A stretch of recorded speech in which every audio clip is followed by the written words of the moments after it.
ประชาชนข้าวแพงของก็แพงถูกอย่างเดียวค่าแรงจากนี้เราต้องรวมแรงรวมพลังเสื้อแดงมาเลยแดงเดือดรับพี่น้องรวมมหาประชาชนเสื้อแดง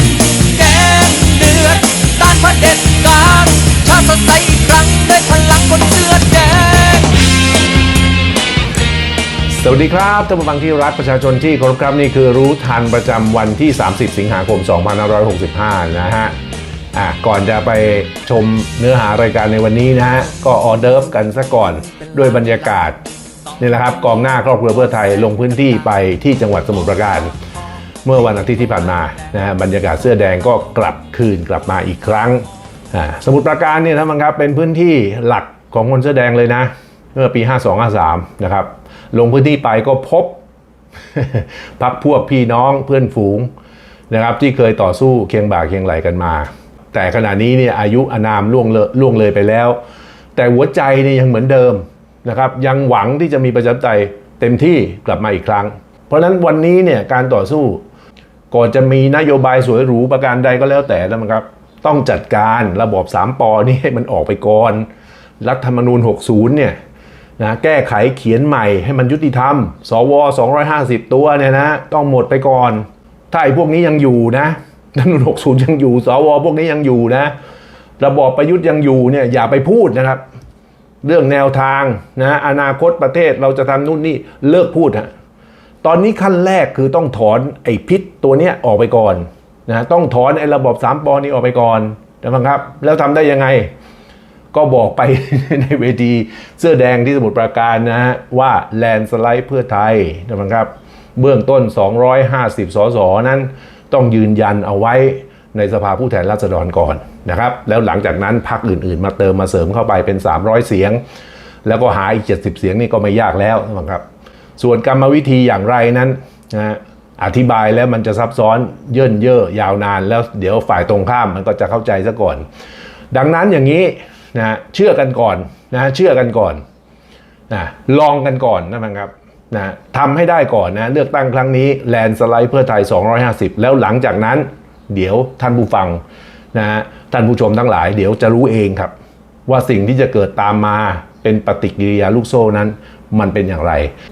แล้วถามว่าทำยากไหม มันจะไปยากอะไรนะ250นะขึ้นไปในสภาสสเนี่ยก็ปี54เคยกาแบบไหนนะคนเสื้อแดงก็กาแบบนั้นอีกสักครั้งที่เหลือนะจะเป็นคนเสื้อสีอื่นอย่างไรเอามาเสริมนี่ค่อยว่ากันนะแต่ยืนกันที่คนเสื้อแดงก่อนโดยเฉพาะอย่างยิ่งขณะนี้นะฮะบัตรเลือกตั้ง2 ใบแล้วด้วยนะท่านผู้ชมครับก็เข้าทางพวกเราทั้งหมดขอแรงกันอีกสักครั้งท่านผู้ชมครับคราวนี้เลือกตั้งทางยุทธศาสตร์ใช้ยุทธวิธีนะฮะไม่ได้ใช้หัวใจเลือกตั้งคราวนี้นะเอากันแค่ว่าเข้าไปเพื่อล้มระบอบประยุทธ์แก้ไขรัฐธรรมนูญแล้วก็จะมีการยุบสภาเกิดขึ้นหลังจากนั้นท่านผู้ชมครับเลือกตั้งคราวโน้นเอาละครับทีนี้รักใครชอบใครแบบไหนยุทธศาสตร์ไม่ต้องมีแล้วนะครับกากันแบบตามอำเภอใจ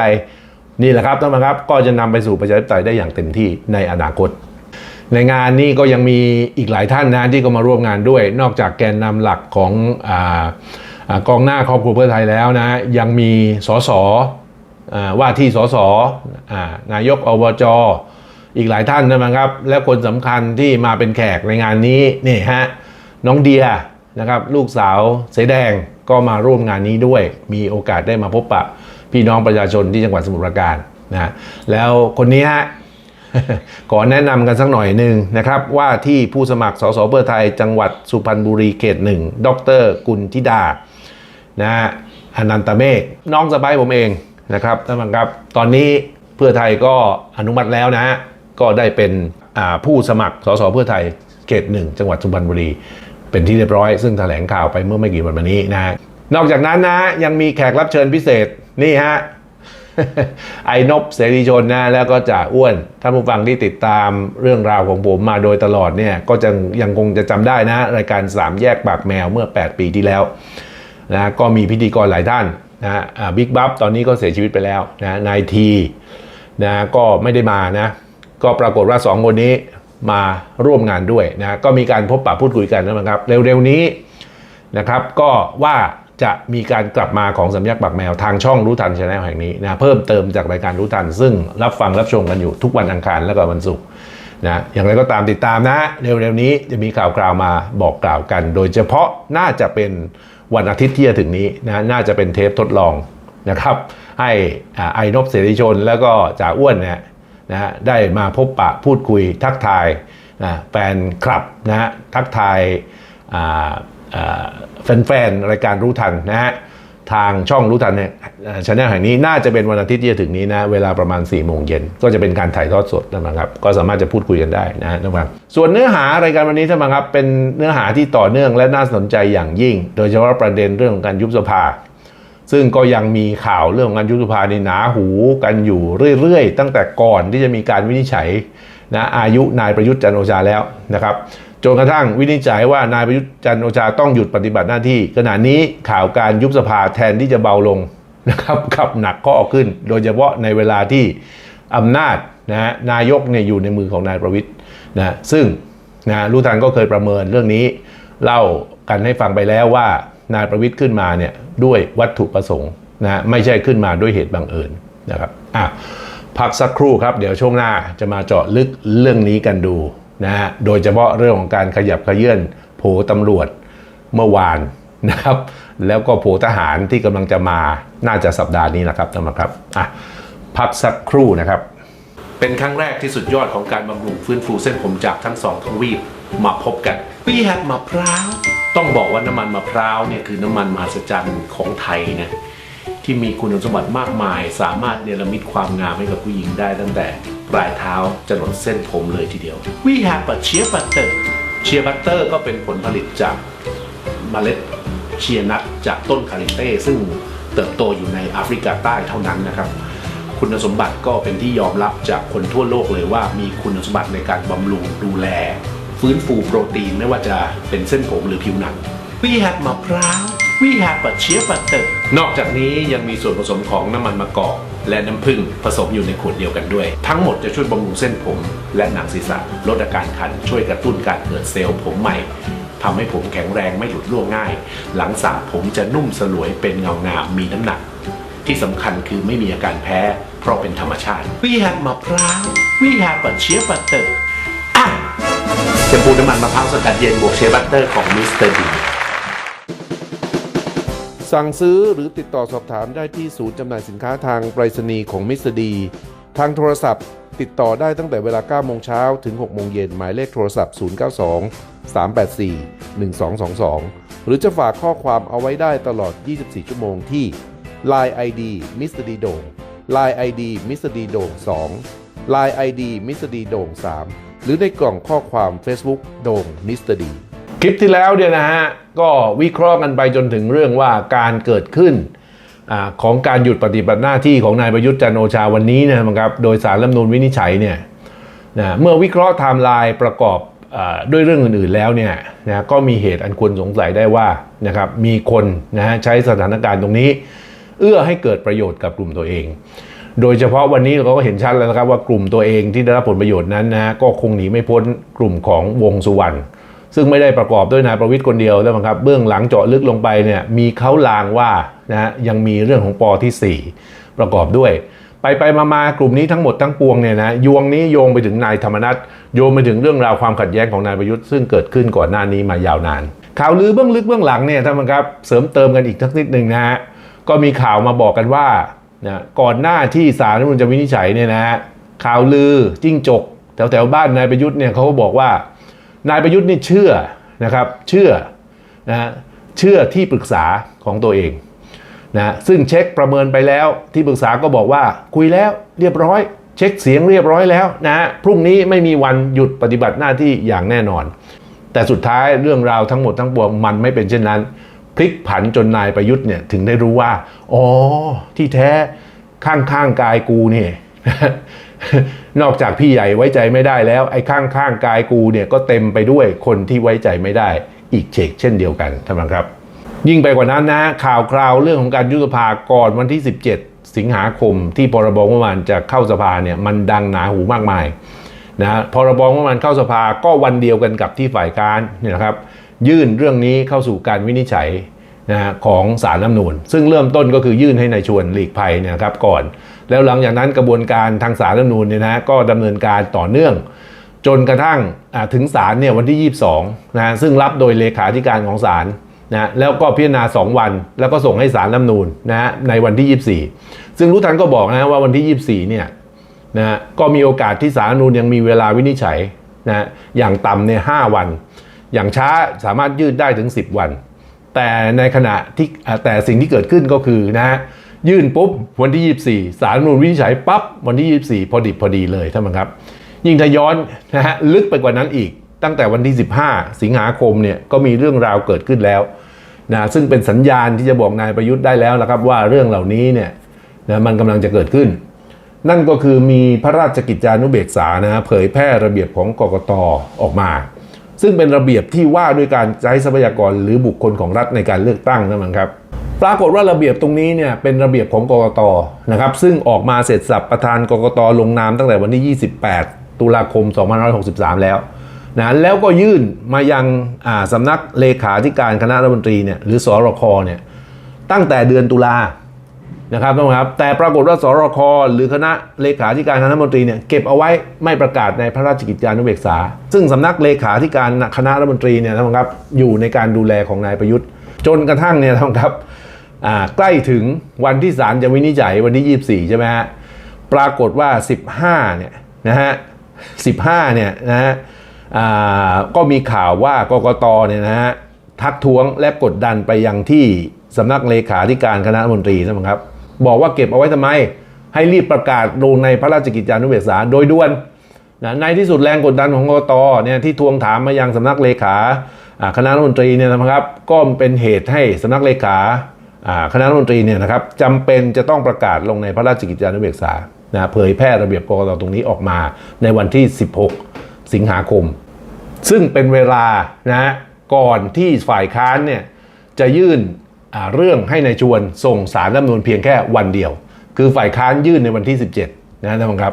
ไทม์ไลน์เหล่านี้ท่านผู้ชมครับน่าจะเป็นสัญญาณบอกอะไรบางอย่างกับนายประยุทธ์แล้วนะครับว่าคำวินิจฉัยของศาลรัฐธรรมนูญนั้นสุดท้ายในวันที่14นั้นจะหยุดหรือไม่หยุดปฏิบัติหน้าที่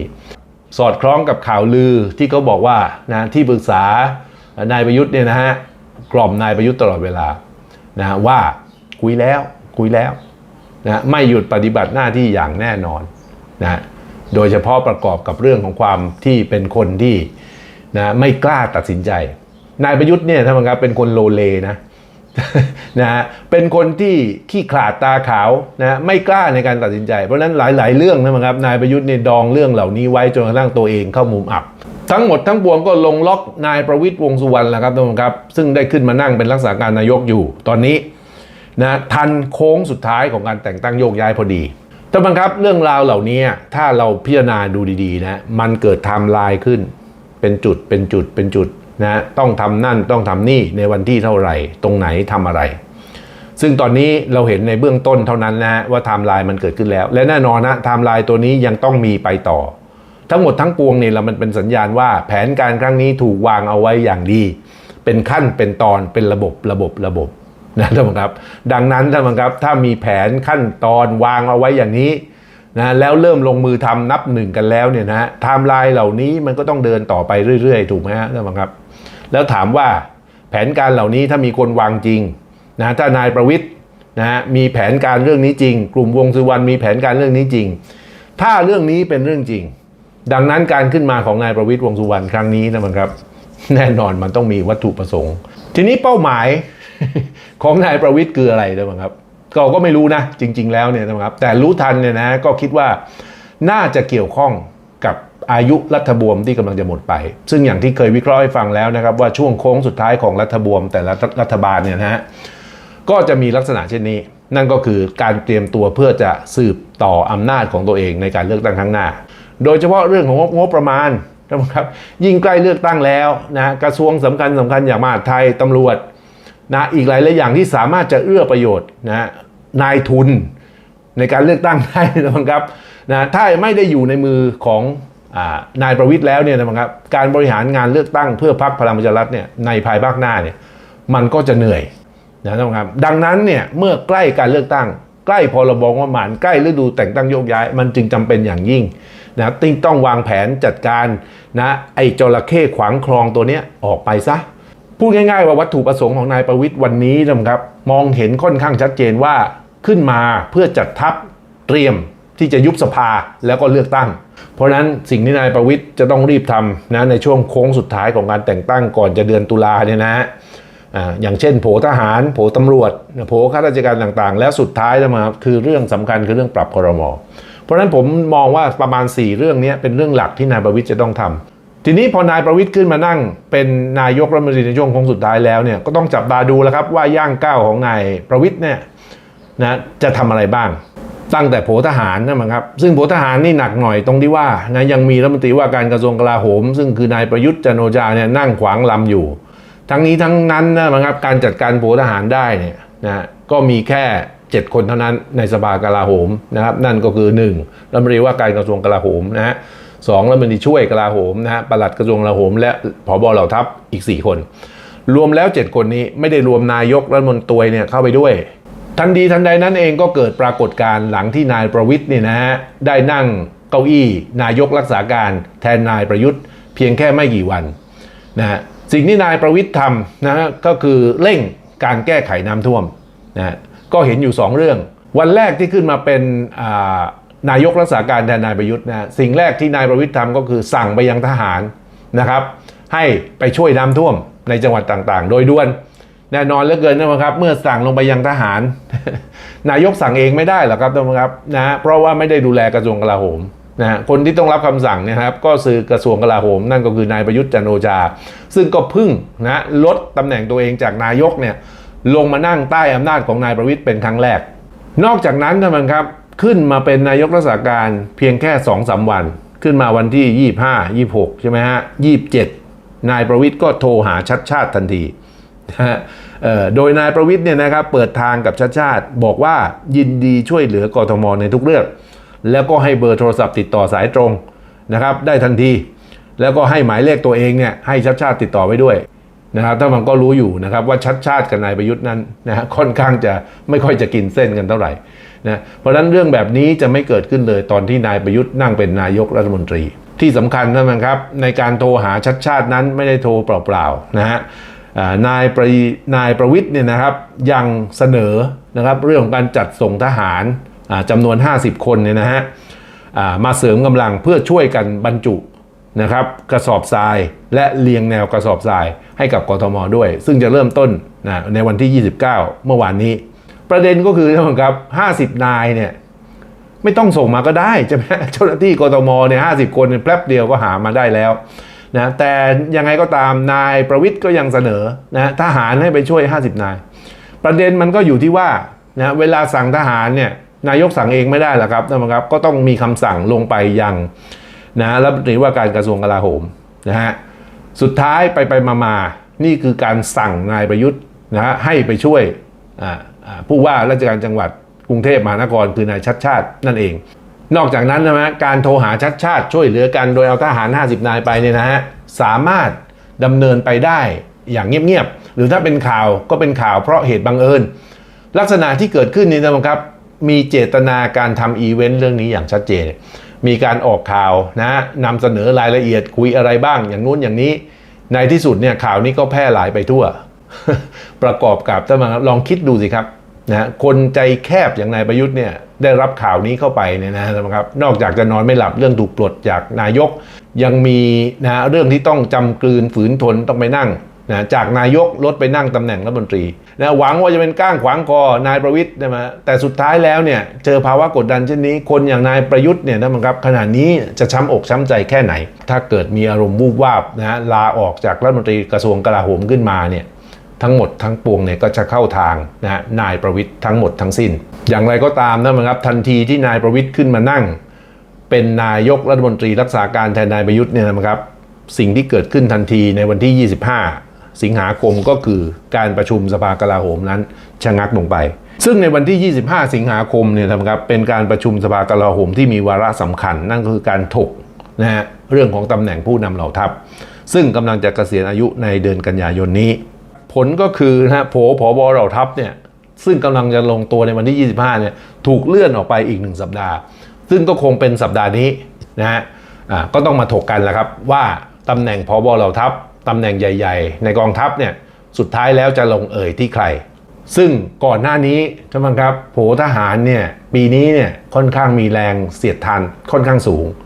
นะครับเสียดทานไปถึงตำแหน่งผบทบทีเดียว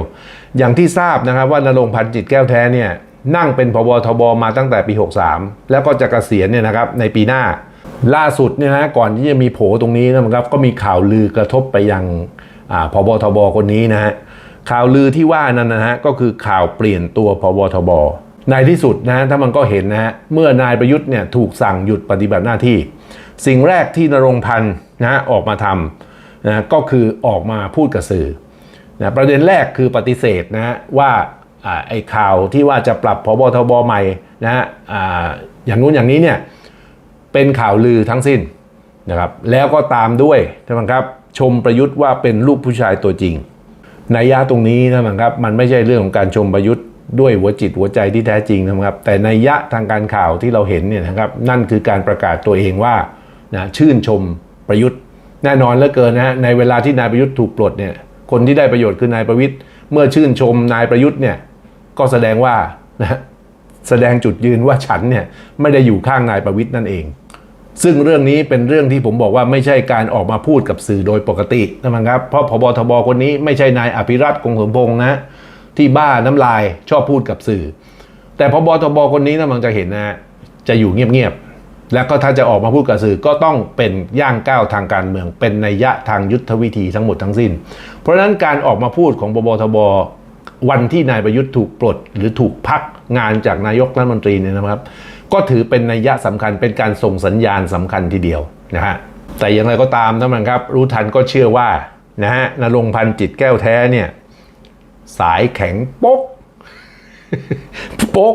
เคาะยังไงก็ไม่แตกนะครับเรียกว่าเป็นการโยนหินถามทางนะแย่ลังแตนให้เกิดผลกระพือในรอบนอกนะครับแล้วก็ผมเชื่อว่านรงค์พันธ์จิตแก้วแท้ยังไงก็ตามโผทหารปีนี้ยังต้องอยู่แล้วก็ต้องอยู่จากทหารคอแดงเนี่ยเข้าสู่ระบบเนี่ยนะอีกอย่างน้อย1ปีทีนี้ตำแหน่งอื่นๆนี่สิครับท่านผู้ชมครับนะฮะการปล่อยข่าวว่าจะปลดผบทบเนี่ยนะครับมันจะส่งเอฟเฟกต์ไปยังตำแหน่งอื่นๆใช่ไหมครับอย่างเช่นปลัดกระทรวงกลาโหมนะซึ่งเกษียณในปีนี้นะอีก2ตำแหน่งสำคัญก็คือผู้บัญชาการทหารเรือนะครับแล้วก็ผู้บัญชาการทหารอากาศทั้ง3ตำแหน่งเนี่ยจะเกษียณในปีนี้ไม่เปลี่ยนก็ต้องเปลี่ยนแต่ทีนี้จะเปลี่ยนเป็นทหารฝ่ายไหนอันนี้น่าสนใจโดยเฉพาะตำแหน่งผบทอเนี่ยนะครับน่าจับตาอย่างยิ่งโดยเฉพาะพลอากาศเอกธนศักดิ์เมตนันท์นะก็เป็นแคนดิเดตคนหนึ่งนะครับที่จะขึ้นมานั่งแทนผบทอคนปัจจุบันซึ่งก็คือพลอากาศเอกนภาเดชทูปะเตมีซึ่งพลอากาศเอกนภาทูปะเตมีเนี่ยถ้ามันก็รู้ดีใช่ไหมครับว่าเป็นตัวตั้งตัวตีในการเข็นโครงการ F35 ทีนี้นะพลอากาศเอกนภาทูปะเตมีเนี่ยก็จะเกษียณในปีนี้แต่ว่าโครงการ F35 เนี่ยมันยังคาราคาซังกันอยู่นะฮะทั้งนี้ทั้งนั้นนะครับที่บอกตัวเต็งสำคัญที่จะเป็นพลอากาศเอกธนศักดิ์เมตนันท์หรือไม่เนี่ยนะครับที่เขาจับตาดูกันก็คือว่านะพลอากาศเอกธนศักดิ์เนี่ยเป็นประธานคณะกรรมการศึกษาเครื่องบินขับไล่ F35 อยู่ในเวลานี้ไปมาแล้วมันก็ต้องจับตาดูนะครับว่าผบทอคนต่อไปเนี่ยนะจะเป็นพลอากาศเอกธนศักดิ์เมตนันท์หรือไม่มาถึงกองทัพเรือบ้างนะครับเรื่องราวความขัดแย้งในกองทัพเรือเนี่ยไม่ใช่เพิ่งมาเริ่มตอนนี้นะฮะสืบสารเป็นตำนานเป็นซีรีส์กันมาประมาณสัก 2-3 ปีที่ผ่านมาเนี่ยนะครับโดยเฉพาะประเด็นเรื่องของเรือดำน้ำโดยเฉพาะสมัยที่ลือชัยรุดดิตเนี่ยเข้ามาเป็นผบตรนะก็เป็นช่วงเวลาที่นะเข้าไปผลักดันโปรเจกต์เรือดำน้ำจีนนั่นแหละคนที่เขาเล่ากันว่านะเป็นน้องชายนายประวิตรคนโตว่ากันว่านะฮะเรือดำน้ำเนี่ยก็เริ่มต้นจากสายนายประวิตรนี่แหละนะครับแล้วก็ดำเนินการต่อเนื่องนะฮะโดยการเอาลือชัยรุดดิตเนี่ยนะฮะเข้ามานั่งในตำแหน่งผบตรซึ่งก่อนหน้านั้นลือชัยรุดดิตเนี่ยก็เป็นทีมงานนะครับในการศึกษาโครงการเรือดำน้ำถึงขนาดว่าบินไปที่จีนติดต่อหารือกันมาโดยตลอดแล้วก็สืบทอดโครงการมาจนถึงปัจจุบันจนกระทั่งนะครับ มีการเปลี่ยนแปลงผบ.ทร.ขึ้นในปีที่แล้วนั่นก็คือนะฮะการข้ามห้วยเอาเรือเอกสมประสงค์นินสมัยซึ่งแต่เดิมเนี่ยควรจะขึ้นเป็นผบ.ทร.ตั้งแต่ลือชัยรุดดิตแล้วนะฮะแต่ไม่ได้เป็นถูกโยกไปนะฮะไปอยู่กองบัญชาการกองทัพไทยแต่สุดท้ายในปี 64เนี่ยมีการย้ายสมประสงค์นินสมัยกลับมานะฮะสืบเนื่องต่อจากลือชัยรุดดิตเรียกว่านะฮะโผทหารที่นายประวิตรหวังไว้เนี่ยก็ไม่ได้เป็นซึ่งตรงนั้นเนี่ยคนที่เป็นนายกรัฐมนตรีหรือคนที่นั่งเป็นรัฐมนตรีว่าการกระทรวงกลาโหมในเวลานั้นก็คือนายประยุทธ์จันทร์โอชาไปมาใช่ไหมครับมีการโยกนะเรือเอกพลเรือเอกสมประสงค์นินสมัยขึ้นมาเป็นผบ.ทร.ในปีที่แล้วสิ่งที่สมประสงค์นินสมัยทำก็คือลื้อทุกอย่างที่ลือชัยรุดดิตสร้างเอาไว้นะแม้กระทั่งโครงการเรือดำน้ำนะครับสมประสงค์นินสมัยนี่แหละครับเป็นคนระงับโครงการเรือดำน้ำเมื่อปีที่แล้วในลำที่ยังไม่ได้ซื้อส่วนลำที่ตกลงซื้อกันไปแล้วนะครับก็เกิดปัญหา ทั้งนี้ทั้งนั้นเยอรมันไม่ขายเครื่องยนต์ให้เบื้องลึกเบื้องหลังอดสงสัยไม่ได้ว่านี่คือแรงกดดันจากสหรัฐนะที่กดดันมายังเยอรมันพยักหน้ากันช่วยกันหรือไม่แล้วก็โดยเฉพาะเรื่องเครื่องยนต์เรือดำน้ำนะณขณะนี้ยังตกลงกันไม่ได้นะฮะซึ่งก็ชุดหนึ่งนะครับอยากจะให้เปลี่ยนสัญญาไปใช้เครื่องยนต์ของจีนแต่อีกชุดหนึ่งท่านครับก็ยืนยันว่าถ้าสัญญาไม่เป็นไปตามเดิมเนี่ยนะครับก็จะยกเลิกสัญญาดังนั้นท่านครับมาถึงตรงนี้ก็จะเห็นว่าตำแหน่งผบ.ทร.คนต่อไปเนี่ยนะครับมีความขัดแย้งเนี่ยทั้งลึกทั้งกว้างนะครับโดยเฉพาะกลุ่มของนายประวิตรเนี่ยนะฮะจะขับดันเรื่องนี้ต่อไปอย่างไรต้องจับตาดูให้ดีส่วนกองทัพบกก็ไม่ใช่ว่านะไม่มีความเสียดทานอะไรนะฮะซึ่งอย่างที่บอกไปแล้วนะฮะตำแหน่งผบ.ทบ.ปีนี้เนี่ยคงไม่มีการเปลี่ยนแปลงทั้งนี้ทั้งนั้นนะฮะเพราะว่านรงค์พันธ์จิตแก้วแท้เนี่ยมีอายุราชการถึงปีหน้าไอการจะกดดันให้นรงค์พันธ์เนี่ยออกไประหว่างอยู่ในตำแหน่งผบ.ทบ.เนี่ยยากที่สุดโดยเฉพาะอย่างที่ผมบอกว่านรงค์พันธ์เนี่ยนะฮะเขาเรียกว่าสายแข็งโป๊กนะคงเปลี่ยนได้ยากนะครับทีนี้ครับประเด็นมันก็เลยลงไปอยู่ที่ตำแหน่ง5เสือทบซึ่งเป็นตำแหน่งที่จะขยับเขยื้อนขึ้นเป็นผบ.ทบในปีหน้าดังนั้นปีหน้าเนี่ยนะกลุ่มไหนพวกไหนอยากครอบครองอำนาจในกองทัพบกก็ต้องจัดคนของตัวเองเนี่ยนะเข้ามาลงในราย5เสือเนี่ยให้มากๆเข้าไว้ใช่ไหมครับและประเด็นตอนนี้เนี่ยที่มันร้อนที่สุดก็คือตำแหน่งเสนาธิการทหารบก1ใน5เสือทบซึ่งคนที่นั่งอยู่ในปัจจุบันนี้นะฮะก็คือพลโทสันติพงษ์ธรรมปิยะว่ากันว่า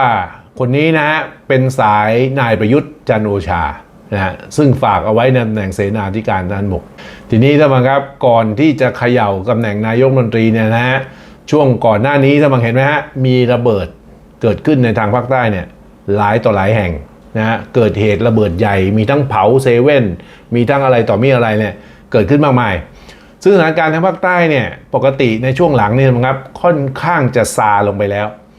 อยู่ดีๆก็เกิดขึ้นมาอีกนะฮะในช่วงที่กำลังจะมีโผแต่งตั้งโยกย้ายในเดือนตุลาซึ่งเป็นช่วงสำคัญอย่างยิ่งนะที่ตำแหน่งต่างๆต้องมีการประเมินนะผลงานซึ่งภาคใต้เนี่ยนะครับเป็นงานโดยตรงของกรมน.โดยเฉพาะการข่าว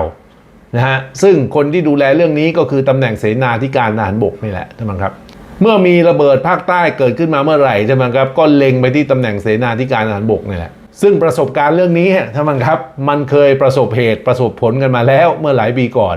ท่านจำระเบิด7จังหวัดในภาคใต้ได้ใช่ไหมครับที่อยู่ๆมีระเบิดระนาวไปหมดนะทางภาคใต้7จังหวัดนะรวมไปถึงหัวหินจังหวัดประจวบด้วยนะซึ่งเป็นสถานการณ์ที่รุนแรงมากในปีนั้นนะซึ่งตอนนั้นเนี่ยนะครับคนที่นั่งเป็น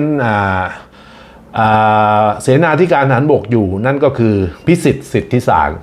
นะซึ่งเป็นนายทหารสายบูรพาพยัคฆ์นี่แหละนะครับและเสร็จแล้วก็เกิดระเบิด7จังหวัดภาคใต้ขึ้นทำให้เกิดสะดุดนะไม่สามารถจะขึ้นเป็นผบ.ทบ.ได้ก็เลยพลิกท่านครับกลายเป็นนะพลเอกเฉลิมชัยสิทธิศาสตร์ขึ้นเป็นผบ.ทบ.แล้วหลังจากนั้นท่านครับก็ขยับมาเป็นอภิรัตน์คงสมพงษ์ใช่ไหมฮะแล้วก็สุดท้ายเนี่ยขยับมาเป็นคนนี้นรงค์พันธ์จิตแก้วแท้ซึ่งทั้งหมดนี้ล้วนเป็นทหารคนละสายกับบูรพาพยัคฆ์ทั้งสิ้นซึ่งปีนี้ก็เกิดระเบิดภาคใต้ขึ้นมาอีกนะแต่มันสู้ระเบิด7จังหวัดไม่ได้แล้วครับแต่ก็มีผลทีเดียวครับเพราะเรื่องนี้เนี่ยนะถูกนำไปพูดในสภากลาโหมแล้วขณะนี้ นะโดยมีข่าวบอกว่าเนี่ยนะครับจะมีการพยายามดันพลโทสุขสันต์หนองบัวล่างซึ่งเป็นเตรียม23ซึ่งขณะนี้อยู่ในตำแหน่งแม่ทัพภาคหนึ่งเนี่ยขึ้นมานะฮะในตำแหน่งเสนาธิการทหารบกแทนนะครับคนที่อยู่ตอนนี้นั่นก็คือสันติพงษ์ธรรมปิยะซึ่งเป็นเด็กของนายประยุทธ์จันทร์โอชาทหารนี่ก็ยังดีนะที่มีนายประยุทธ์จันทร์โอชานั่งขวางเป็นรัฐมนตรีว่าการกระทรวงกลาโหมอยู่นะฮะซึ่งตรงนี้เดี๋ยวคงต้องเคลียร์กันซึ่งตอนนี้เราได้เห็นแล้วนะว่านายประวิตรเนี่ยออกมามีท่าทีกดดันตำแหน่งของนายประยุทธ์เบาๆในเรื่องของการข่าวที่เล่าให้ฟังไปเมื่อสักครู่นี้นะมีการสั่งนะนายประยุทธ์นะให้ทำนู่นทำนี่โดยเฉพาะเรื่องของการติดต่อชัดชาติเพื่อให้กำลังทหารเนี่ยไปช่วยน้ำท่วมเนี่ยนะครับก็เรียกว่าเป็นการกดดันนายประยุทธ์นะเบาๆไม่ว่าจะเจตนาหรือไม่เจตนาก็แล้วแต่นะฮะแต่ว่ามันมีผลกับนายประยุทธ์อย่างแน่นอนนะฮะอย่างไรตามโผทหารเนี่ยติดตามกันต่อไปนะมันยังไม่จบนะส่วนโผตำรวจท่านผู้ชมครับอันนี้ค่อนข้างจะสะดวกโยทินโรงเรียนนายประวิตรสักนิดหนึ่งนะฮะทั้งนี้ทั้งนั้นเพราะว่าตำแหน่งนายกเนี่ยพ่วงมาพร้อมกับนะประธานคณะกรรมการนโยบายตำรวจแห่งชาติหรือกตช.แล้วก็ประธานกรรมการตำรวจนะฮะซึ่งทั้งสองประธานนี้นะฮะก็กำหนดให้นายกเนี่ยหรือรักษาการนายกเนี่ยเป็นโดยตำแหน่งดังนั้นเนี่ยทั้งสองตำแหน่งนี้มีผลอย่างยิ่งในการแต่งตั้งระดับนายพลปี 2565 ปีนี้ก่อนวันที่ 24 สิงหาคมเนี่ยโผตำรวจค่อนข้างจะลงตัวแล้วนะครับแล้วก็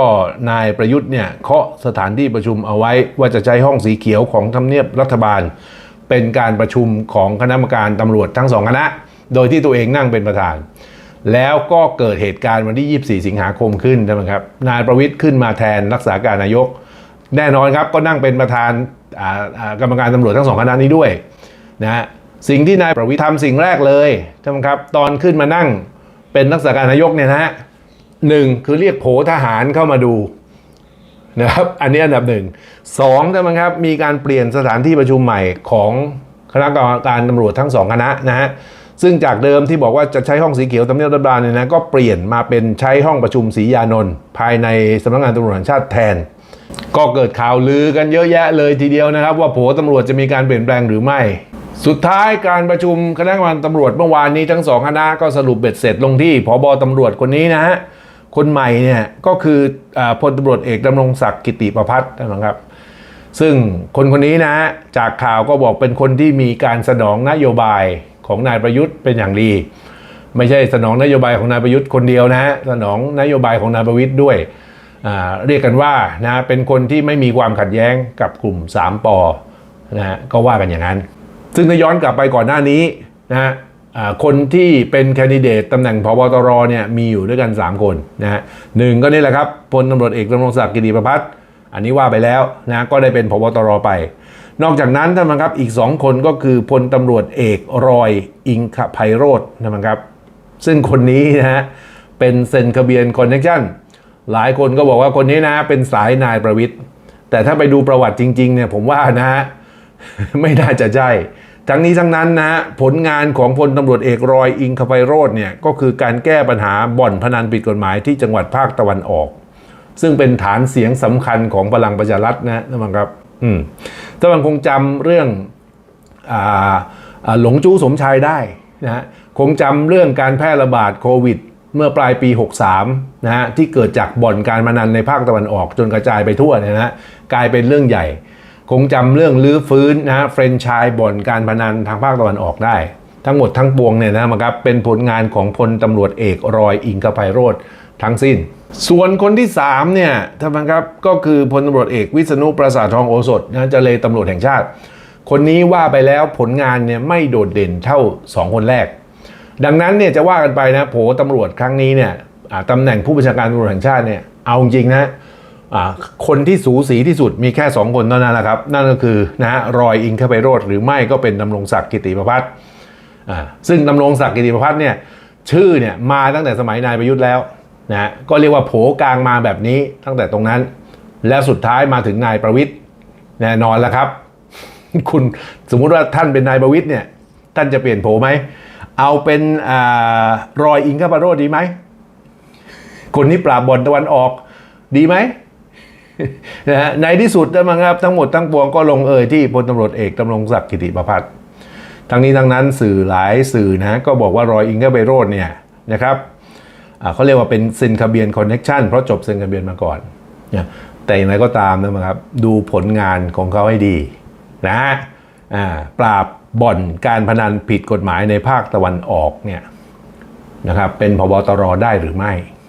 ตำแหน่งผบ.ตร.ก็ไม่มีอะไรน่าตื่นเต้นนะครับก็เป็นไปโดยความต้องการของทั้งสองป.อยู่แล้วก็เป็นไปตามนั้นทีนี้นะครับตำแหน่งที่น่าสนใจและเห็นชัดอย่างยิ่งนั่นก็คือนะฮะตำแหน่งผู้บัญชาการตำรวจนครบาลซึ่งคนเดิมเนี่ยพลตำรวจโทสำราญนวลมาคนนี้สายแข็งโป๊กนะก็ถึงเวลาต้องขยับขึ้นเป็นผู้ช่วยผบ.ตร.ในอนาคตก็จะขึ้นเป็นรองผบ.ตร.นะฮะไล่ลำดับกันไปทีนี้พอพลตำรวจโทสำราญนวลมาขยับขึ้นไปนะฮะก็ต้องมีคนมาแทนนะฮะแต่เดิมเนี่ยนะครับก่อนที่นายประวิตรจะมานั่งตรงนี้นะฮะคนที่วางเอาไว้คือพลตำรวจโทจิรพัฒน์ภูมิจิตรนะฮะซึ่งเป็นผู้บัญชาการตำรวจภูธรภาคหนึ่งนะครับแล้วก็เป็นเพื่อนร่วมรุ่นของพลตำรวจเอกดำรงศักดิ์ก็เรียกว่าเอาไปเป็นชุดผบ.ตร.นะฮะก็ต้องสนิทกับผู้บัญชาการตำรวจนครบาลถูกไหมฮะเขาถึงเลือกนายจิรพัฒน์ภูมิจิตรเพื่อจะได้ทำงานสอดประสานกันไปอย่างดีนั่นคือโผที่นายประยุทธ์วางเอาไว้แต่ทีนี้ท่านผู้ชมครับพอเปลี่ยนเป็นนายประวิตรไม่กี่วันมานี้ปรากฏว่าโผตรงนี้พลิกครับนะ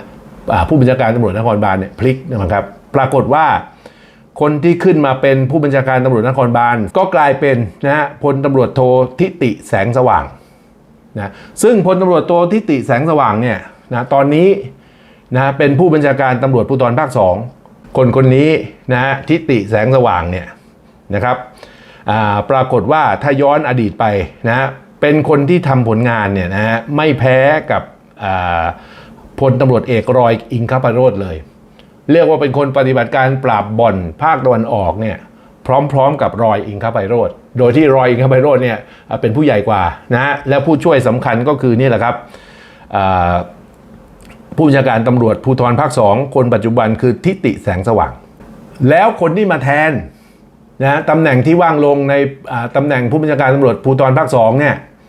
ก็คือพลตำรวจโทอิทธิพลอิทธิสารณชัยนะครับก็มาเป็นผู้บัญชาการตำรวจภูธรภาค2แทนทีนี้ถามว่าพลตำรวจโทอิทธิพลเนี่ยมาจากไหนสายไหนเบื้องลึกเบื้องหลังเนี่ยเขาบอกนะฮะสายสุชาติชมกลิ่นครับนะซึ่งเป็นคนสำคัญของพรรคพลังประชารัฐและในที่สุดเนี่ยก็เป็นเรียกว่าหัวหอกสำคัญของกลุ่มนายประวิตรนั่นเองพื้นที่ของตำรวจภูธรภาค2นี่ท่านผู้ชมครับคุมจังหวัดจันทบุรีฉะเชิงเทราชลบุรีตราดนครนายกปราจีนบุรีระยองสระแก้วทั้งหมดทั้งปวงตรงนี้นะเป็นพื้นที่สำคัญของบูรพาพยัคฆ์ในอดีตเป็นฐานที่มั่นการสร้างบารมีของประวิตรวงษ์สุวรรณมาโดยตลอดนะนอกจากจะเป็นฐานที่มั่นของบูรพาพยัคฆ์แล้วยังเป็นฐานที่มั่นสำคัญของบ่อนการพนันต่างๆนะครับซึ่งขณะนี้ล่าสุดนี่ผมไปลงพื้นที่จังหวัดจันทบุรีขากลับเนี่ยก็เจอพี่น้องประชาชนมาเรียงจังหวัดนะพูดเป็นเสียงเดียวกันเลยว่าบ่อนการพนันเนี่ยในภาคตะวันออกขณะนี้ยังทรงอิทธิพลอยู่เหมือนเดิมและ3นะครับรอยอิงคภัยโรจน์แล้วก็ทิติแสงสว่างเนี่ยนะครับที่ผ่านมาเนี่ยมีผลงานโดดเด่นก็คือการปราบบ่อนตะวันออกมาโดยตลอดและสุดท้ายนะก็มีการเปลี่ยนนะฮะคนของสุชาติชมกลิ่นเนี่ยนะครับไปนั่งเป็นผู้บัญชาการตำรวจภูธรภาค2ผลงานเกิดขึ้นนะในช่วงเปลี่ยนผ่านจากนายประยุทธ์เป็นนายประวิตรเพราะฉะนั้นโผตำรวจเมื่อวานนี้ชัดเจนนะครับว่ามีการเปลี่ยนแปลงตรงนี้เป็นนัยยะสำคัญนั่นคือเรื่องราวร้อนๆที่เกิดขึ้นแล้วนะฮะโดยการขยับกระเยื่อนของนายประวิตรโดยเฉพาะเรื่องของการปรับโผตำรวจเบื้องลึกเบื้องหลังพอมองเห็นแล้วนะครับว่าการปรับโผตำรวจตรงนี้สอดคล้องนะครับกับแผนการเลือกตั้งของพลังประชารัฐในภายภาคหน้าอย่างแน่นอนไม่ว่าจะเป็นเรื่องของฐานสำคัญนะฮะของตำรวจไม่ว่าจะเป็นเรื่องฐานสำคัญของหัวคะแนนนะยาวไปถึงเรื่องฐานสำคัญของนายทุนที่กำลังจะสนับสนุนพรรคอีกด้วยหรือไม่นะอันนี้เป็นเรื่องที่น่าคิดมากๆนะท่านผู้ชมครับทีนี้โผทหารเนี่ยท่านผู้ชมครับก็ต้องดูกันนะว่าสัปดาห์นี้เนี่ยในที่สุดโผทหารจะเป็นอย่างไรจะต้องจับตาดูให้ดีนะเรื่องของโผทหาร วันนี้รู้ทันเอามาคลี่ให้ดูนะว่าโผทหารมีความขัดแย้งอย่างไรบ้างสัปดาห์นี้สัปดาห์หน้าจะมีการเปลี่ยนแปลงอย่างไรในโผทหารก็จะได้ติดตามกันได้อย่างรู้เท่าทันนะครับส่วนประเด็นสำคัญที่สุดนั่นก็คือเรื่องของปรับครม.จริงๆวันนี้อยากจะพูดให้หมดแต่มาพูดถึงตรงนี้นะเวลาของรายการค่อนข้างจะล้นแล้วนะเพราะข้อมูลมันเยอะมากเอาเป็นว่าเรื่องปรับครม.วันนี้พูดง่ายๆอย่างนี้นะว่าตอนนี้มีสัญญาณแล้วนั่นก็คือเรื่องของนายนิพนธ์บุญญามณีซึ่งนะจะมีคำวินิจฉัยของศาลรัฐธรรมนูญนะศาลรัฐธรรมนูญนะครับ ในอีกไม่กี่วันข้างหน้าซึ่งเป็นเรื่องที่นายนิพนธ์เนี่ยนะมีปัญหาเรื่องเกี่ยวกับข้อหา157นะตอนนี้เป็นนายกอบจ.เอารายละเอียดตรงนี้เดี๋ยวค่อยว่ากันแต่สรุปอย่างนี้นะฮะเรื่องของนายนิพนธ์เนี่ยจะมีคำวินิจฉัยของศาลรัฐธรรมนูญออกมาว่าจะอยู่ในตำแหน่งรัฐมนตรีช่วยว่าการกระทรวงมหาดไทยได้ต่อไปอีกหรือไม่ในกลางเดือนหน้ากันยายนซึ่งถ้าอยู่ไม่ได้นะครับตรงนี้นะครับจะนำไปสู่เรื่องการปรับครม.อย่างช่วยไม่ได้และโดยเฉพาะอย่างยิ่งนะตำแหน่งของนายนิพนธ์เนี่ยเป็นโควต้าของพรรคประชาธิปัตย์ซึ่งล่าสุดนี่นายจุลินทร์ออกมานะฮะมีอาการร้อนก้นแล้วนะครับว่าการเปลี่ยนแปลงนายประยุทธ์เนี่ยไม่มีผลนะต่อการเปลี่ยนแปลงโควต้าของพรรคร่วมรัฐบาลนะไม่มีนะออกมาพูดไว้ก่อนหน้านี้ล่วงหน้าแล้วนะเขาเรียกว่ากินปูนร้อนทองนะยังไม่เห็นกระรอกนายจุรินทร์เนี่ยยิงหน้าไม้ออกไปแล้วนะทั้งหมดทั้งปวงน่าจับตาดูอย่างยิ่งนะครับว่ามีการปรับครม.แล้วจะไปกระเทือนโควต้าของพรรคประชาธิปัตย์หรือไม่ซึ่งถ้าโควต้ารัฐมนตรีประชาธิปัตย์มีผลกระทบแน่นอนนะประชาธิปัตย์จะต้องทำยังไงครับจะต้องแสดงออกครับนะฮะต้องแสดงออกนะว่าไม่พอใจในเรื่องนี้ในที่สุดก็จะนำไปสู่เรื่องการถอนตัวออกจากพรรคร่วมรัฐบาลซึ่งทั้งหมดทั้งปวงมันก็จะเข้าทางนายประวิตรทุกประการเพราะอะไรครับพร้อมที่จะยุบสภาอยู่แล้วนะในเดือนตุลาคมอย่างไรก็ตามเรื่องนี้เดี๋ยวเอาไว้นะฮะคลิปหน้า จะมาพูดให้ฟังกันอย่างละเอียดคลิปนี้คงต้องขอลาไปก่อนนะฮะพบกันใหม่คลิปหน้าสำหรับท่านผู้ฟังที่สนใจผลิตภัณฑ์มิสดีก็สามารถดูรายละเอียดได้ในตอนท้ายของรายการนะฮะแล้วถ้าต้องการรู้ว่าสั่งซื้อที่ไหนใช่ไหมครับท้ายสุดรายการมีบอกไว้หรือใต้คลิปในช่องคำบรรยายก็จะมีช่องทางสั่งซื้อบอกไว้โดยละเอียดวันนี้รู้ทันต้องขอลาไปก่อนนะฮะพบกันใหม่คลิปหน้าสวัสดีครับสวัสดีมิสเตอร์ดีวันนี้นะครับเป็นความเห็นของท่านผู้ฟังที่คอมเมนต์มาใต้คลิปนะท่านฟังใน YouTube นี่แหละท่านฟังครับใต้คลิปทุกคลิปของผมก็จะมีชุมชนเกิดขึ้นมีคนที่จะมาโพสต์ข้อความนะฮะนู่นนี่นั่นอธิบายเรื่องราวระบายความในใจนะคอมเมนต์ติชมคลิปนะแต่ละคลิปรวมไปถึงพูดถึงผลิตภัณฑ์มิสเตอร์ดีด้วยนะครับวันนี้ขอยกเอาความคิดเห็นของคุณธนวรรณนะครับขึ้นมาหน่อยนะคุณธนวรรณเตือนนะในสถานการณ์โควิดแบบนี้บอกให้รักษาตัวนะมากกว่านั้นรักษากระเป๋าตังค์ของตนเอาไว้ให้ดีนะคะ ถูกต้องนะทำอะไรไม่ได้ก็ต้องอดทนนะเธอบอกอย่างนี้สิ่งเลวร้ายในโลกนี้ถึงที่สุดก็จะทำลายตัวของมันเองนะตามหลักของศาสนาพุทธเลยนะส่วนประชาชนนะคะก็ตนเป็นที่พึ่งแห่งตนค่ะประชาชนก็ต้องช่วยตัวเองวันยังค่ำนะลืมบอกไปค่ะคุณธนวรรณพูดถึงสบู่มิสเตอร์ดีนะฮะเธอบอกว่าสบู่มิสเตอร์ดีนี้ล้างทั้งวันเลยนะฮะหมายถึงล้างมือนะมือเนี่ยล้างทั้งวันโดยสบู่มิสเตอร์ดีข้อดีก็คือว่ามือไม่แห้งนะครับแน่นอนครับเพราะว่าสบู่มิสเตอร์ดีนั้นส่วนผสมสำคัญคือเชียร์บัตเตอร์นะฮะถ้าท่านใช้แอลกอฮอล์ท่านใช้อย่างอื่นเนี่ยผิวของท่านจะเสียนะล้างบ่อยๆมากๆเห็นไหมฮะผิวจะซีดเลยแล้วมันย่นๆเปื่อยผิวจะเปื่อยใช่ไหมครับแต่ถ้าเป็นสบู่มิสเตอร์ดีล้างทั้งวันนะนอกจากไม่เปื่อยแล้วยังไม่แห้งด้วย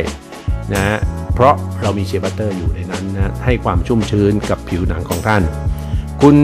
ธนวรรณบอกว่าใช้สีแดงนะครับเพราะว่าผิวของคุณธนวรรณนี่เป็นผิวแห้งนะครับแล้วก็กล่องนึงมี5ก้อนใช้นานมากนะมากจนมิสเตอร์ดีคิดถึง เมื่อไหร่จะโทรมาสั่งเพิ่ม นะครับเนี่ยมิสเตอร์ดีอย่างเงี้ยนะเอาไปใช้กันแล้วก็ใช้กันได้นานๆนะครับบางท่านลูกค้าบางท่านก็หายไปนานเลยนะครับกว่าจะกลับมาอีกครั้งก็บอกให้ฟังว่ามิสเตอร์ดีคิดถึงนะครับ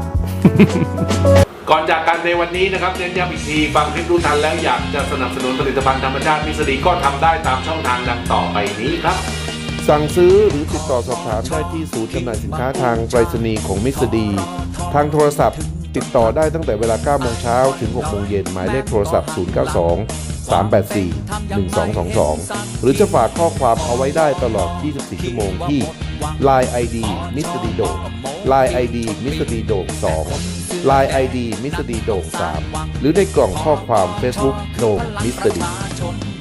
อยากทราบเบอร์โทรศัพท์ที่อยู่ตัวแทนจำหน่ายของผลิตภัณฑ์ธรรมชาติมิสดีสามารถทำได้ง่ายขึ้นแล้วนะครับสามารถดูรายละเอียดได้ที่ใต้คลิปรู้ทันทุกคลิปโดยกดเข้าไปตรงคำว่าแสดงเพิ่มจะปรากฏรายละเอียดของตัวแทนจำหน่ายทุกท่านขึ้นมาให้ท่านได้เห็นครับหรือท่านจะเข้าไปดูใน Facebook โด่งมิสดีก็ได้หรือจะสอบถามที่ศูนย์ส่งทางไปรษณีย์ตามช่องทางที่บอกไว้ข้างต้นสวัสดีครับพบกันใหม่คลิปหน้าครับ